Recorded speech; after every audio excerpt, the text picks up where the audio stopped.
যে একো পাত্তাই নাপালো আৰু তাৰ হাঁহিটো তইচোন একেবাৰে সলনীয়া হৈ গলি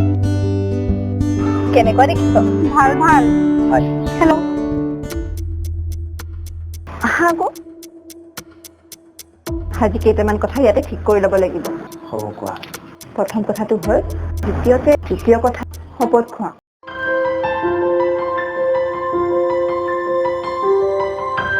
এনেদৰে হ'ব লাগিব life is all about planning দেশৰ পৰিস্থিতি সংকটজনক আমাৰ অসমীয়া মানুহৰ নহ'ব কি কৰি আছিলা ইমান দেৰি ৰাজ্যত ইমান অশান্তি চলি আছে বহি থাকিলেতো নহ'ব নিজে ঠিকছে থাকিলে অসম নিজে ঠিক হৈ থাকিব শুনিছনে নাই কেৰিয়াৰ গঢ়িবলৈ অসম থাকিব লাগিব খুলি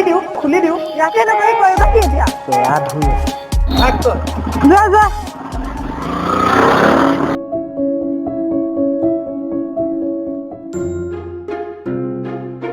একদম ফাইনেল ডিচিশ্যন ব্ৰেকআপ দি দে পঢ়া ল'ৰা পঢ়াতে থাকিব লাগিছিল তাই যদি চুইচাইড কৰি দিয়ে কি বেমাৰী বচাব নোৱাৰি চৰি কোৱা ডাক্তৰৰ আগতে কথা কৈ আছো বাইক এৰি তই থাকিব পাৰিবি নে পুৰা এইবাৰতো এৰিমেই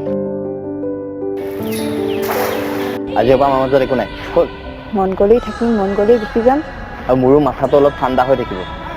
এইবোৰ কথা শুনিলে নহয় মোৰ মাথাটো বেয়া হৈ গ'ল ব্ৰেকআপে কৰি ল বাই সঁচাকৈ এৰি দিবা নেকি